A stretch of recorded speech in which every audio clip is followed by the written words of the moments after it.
I am here on a study tour. I see. To study the major institutions that are facing up to these major challenges of how Singapore is adapting and adopting itself to the transformational activities that are taking place. And also, I think the world has become very tumultuous and there's a lot of instability in all its spheres.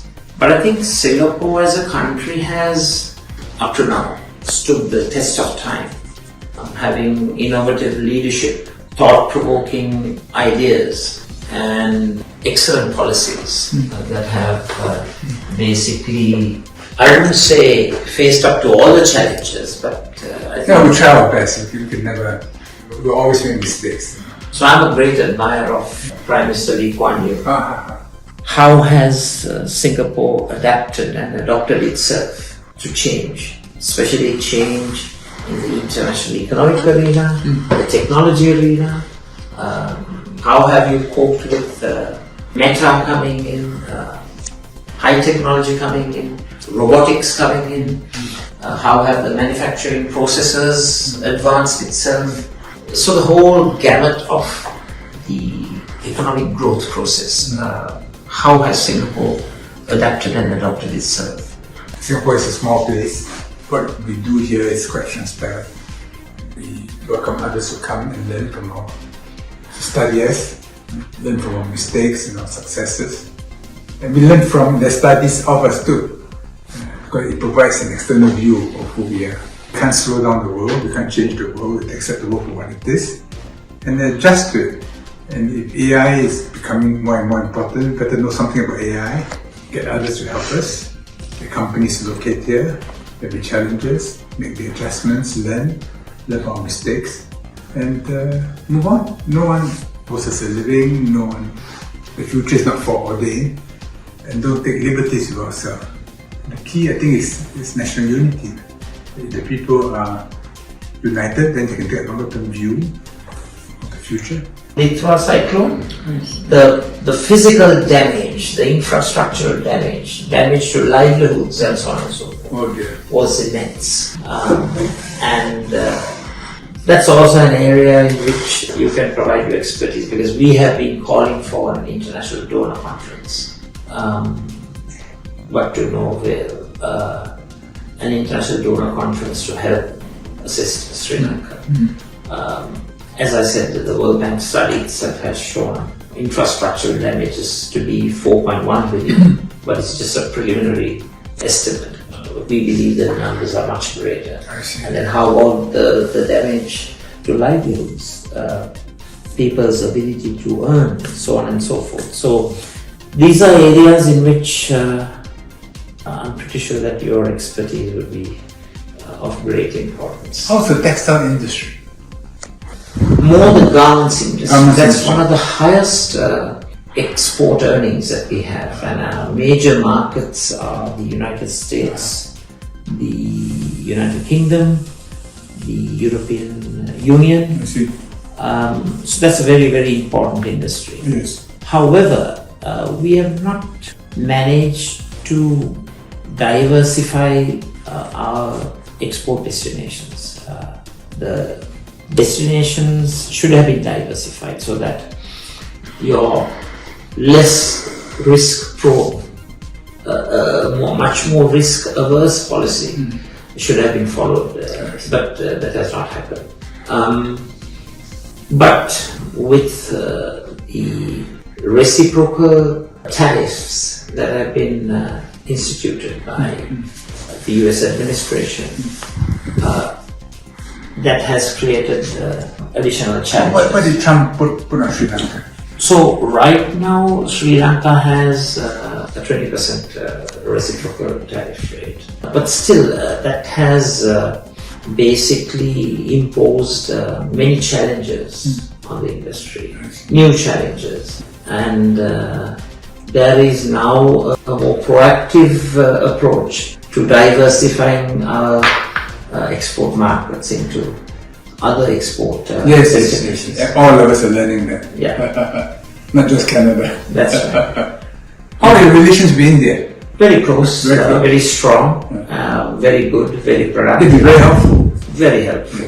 India has been one of the single largest donors, both during the cyclone and also during the times of bankruptcy, which we are yet to come out of. 2022 posed enormous challenges and risks for our country with the bankruptcy situation. India was the single largest donor. They supported to the tune of over 4.2 billion US dollars. Oh, that's a lot of money. That was during the times of bankruptcy. During the Ditwa cyclone, India was the first responder. And India has actually walked the talk in terms of their neighborhood first policy, which is the policy followed by Prime Minister Modi. No, this is the best relations with Sri Lanka. Yes. And he supported Sri Lanka during the Ditwa crisis to a large extent, providing food, medicines, infrastructural support, bridges, support through the provision of relief teams. India has what you call the National Disaster Relief Team, and knowing that Ditwa was heading towards parts of India, they were so kind enough to provide those teams. They're very good. And also the support given through helicopters, through the provision of bridges, hospitals, mobile hospitals, in many ways, and in terms of finance also. India helped us. In fact, Your Excellency, I'm one of maybe the only politician in Sri Lanka that has supported India's entrance to the UN Security Council, because as a permanent member, I have openly canvassed. Because that would be a far more realistic representation of the global power confederation. During your tenure as the foreign minister, Yes. I'm sure you have pioneered Singapore through turbulent waters in the external affairs arena, and there may be a lot for Sri Lankan public policy decision makers. So I would like to invite you to Sri Lanka to address public policy decision makers on Singapore's success, not merely in the economic arena, which is very well known, but how Singapore has formulated its foreign policy in a very strategic manner, in an articulate manner, so that Singapore has been able to have a very stable external affairs policy. From Sri Lanka's perspective, what Sri Lanka lacks is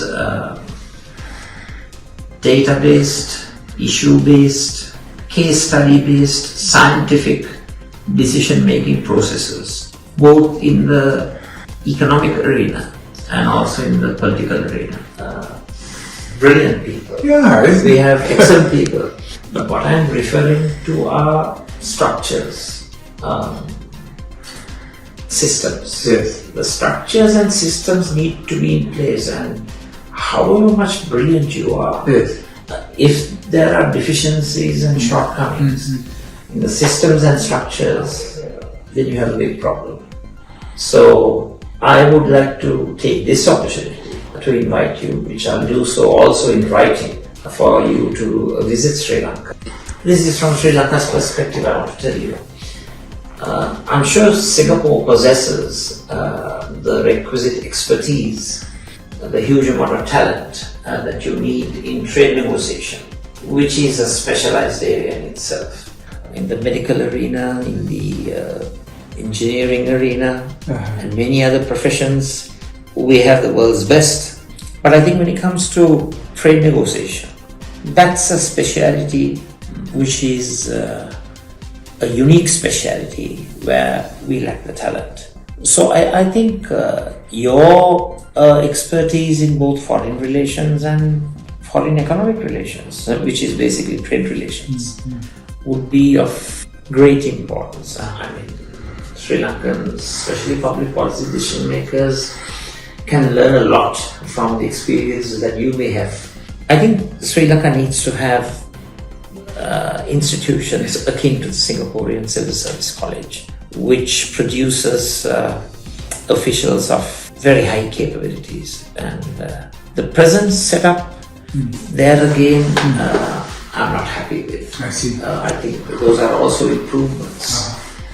So when one looks at the public policy processes as a whole, Your Excellency, if I may say the policy cycle from policy initiation, formulation, implementation, monitoring and evaluation, in that particular policy cycle, we have a lot to learn from Singapore's experiences. Recently, Sri Lanka suffered from a natural disaster catastrophe. It was called the Ditwa cyclone. It in fact impacted Indonesia and also Thailand. And Sri Lanka was also very, very badly affected. And preliminary World Bank studies have shown that just infrastructural losses amount to $4.1 billion US dollars. Oh, wow. But that's only the results of a preliminary study. Your Excellency,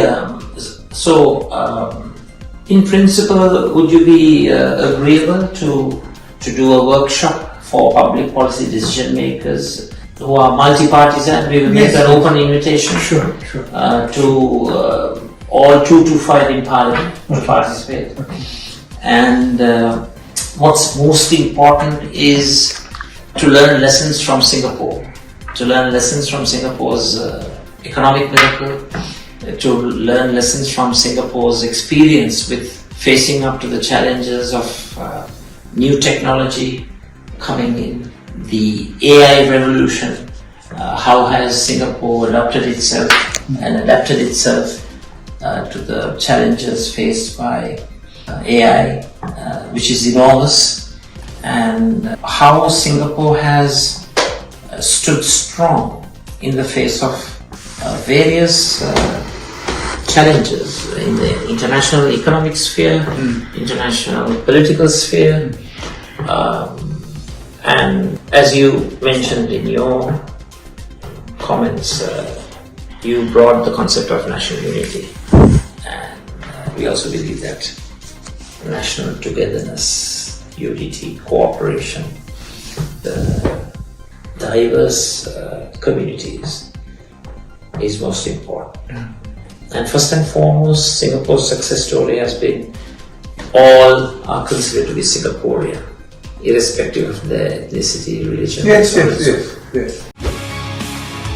செய்திகளை உடனுக்குடன் தெரிந்து கொள்ள உடனே subscribe பண்ணுங்க.